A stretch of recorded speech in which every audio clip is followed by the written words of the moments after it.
And it shall come to pass in the last days, saith God, I will pour out my Spirit upon all flesh.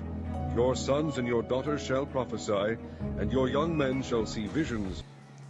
Yeah, I want to start this one off by giving some condolences, some praise, and worship to the Most High Creator of heavens and earth for revealing these things to me.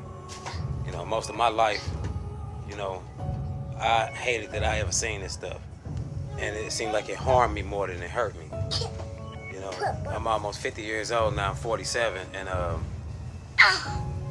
I say about 10 years of my life I was a heavy drinker, all because I felt alone. You know, I felt isolated.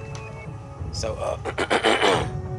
I'm gonna go ahead and continue the videos without any further ado. All I remember is crawling from the rubble, from out of like a crack in some concrete foundation. It was like concrete steps and the foundation of a home or a house, a building that had crumbled and collapsed on top of me. But I was in like a little cubby hole, like a little area where I didn't really get crushed or anything. But I remember crawling out from that, and I had a big, like a gash on my head, blood dripping down my face. And I looked out, and the whole land was just a wasteland. I stumbled, and I wandered, and it was a group of maybe 10 people that had gathered together in this little gazebo type area that was kind of broken down. Most of them was hurt. Most of them had some type of wounds or damage. Some of them hurt very badly. And I remember we was standing there for maybe like 2, 3, 4 days, and it became like a week.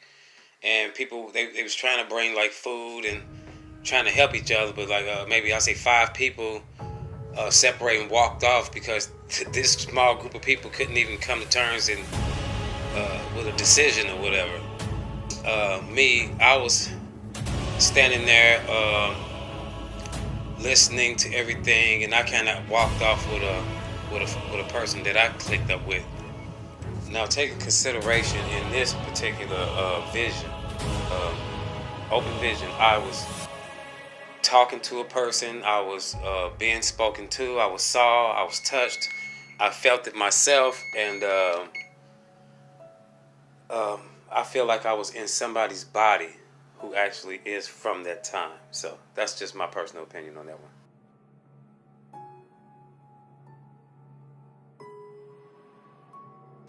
Okay, in this particular vision, nobody could see me. Nobody could talk to me. Nobody gestured me. I was invisible, but I saw everything that was going on. This area I was in was a total wasteland, total destruction. Everything crumbled down to paper trash, just crumbled down. It was this place in the middle of this wasteland, kind of on a slight little hill, and it was made out of bricks. And it was like this brick wall structure, enclosed circular, sitting area. And it was adjoined to a building. And the building was it looked like a small prison or police station. And it had giant doors, and it was big actually. And the wall was maybe 20 feet tall. Within that courtyard was just mud. It was just muddy, and it was like maybe 10, 20. It started off with 20, 25 guys out there, all half naked, muddy. And it was giant men that had them encaged in this enclosure. Now, these giant men were white men, and they had bright red hair, or blonde like type hair is what I saw, and bright blue eyes. And they was probably about 30 feet tall, and they were kind of muscled, very arrogant. They spoke to each other normally, just like me and you would talk to each other, and they were very evil. They were mean. These things used to have, these giants had those guys in the pit. They were having a fight to the death, and right out in the mud. And it's like the guys was like terrified all the time, and I felt the fear because like I was standing out there with them, right next to them. was cold. It was rainy. Some days, and some days it was never really cold, but it was rainy and it was chilled at night. But the guys would fight to the death for these guys' amusement. And every time these giants would walk out this door, these guys would just run around just in total fear. And I remember one time they came out there, made a couple guys fight to the death, and they picked up one guy and started eating him. And they was just talking like it was nothing. And we was in total fear. And then I remember this one time we was out there and we was just starving. It's like we was out there forever. And this one giant walked out there with this basket, and he just stuck his hand in and just started throwing out this feed. It was like chicken feed or something. And I looked, and it was like grains or rice or something very small. And it was literally wet and muddy out there, and you had to pick through the mud to get every fragment of that. And I remember people was like just scooping up mud, eating the mud with it. It was crazy. These giants, they would laugh and make jokes and ridicule the people and talk very down to the men, like badly. And by the end of this situation, it was down to like maybe 3 guys left that was barely living, starving. And the giants had actually abandoned the facility. They had left. And we don't know where they went, but they just popped up right after the Great Destruction and the wars.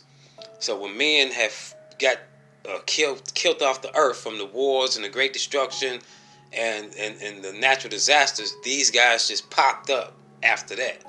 So this situation ended with maybe like 2 or 3 guys left at the camp, and they looked like they was dying at that place. They wouldn't leave.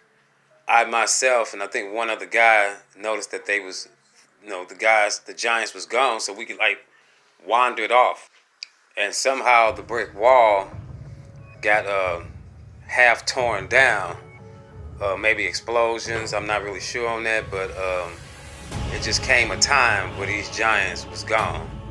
And me and maybe one other guy just kind of wandered off through that broken piece in the wall, and it was the total wasteland. And it was a do or die situation right then.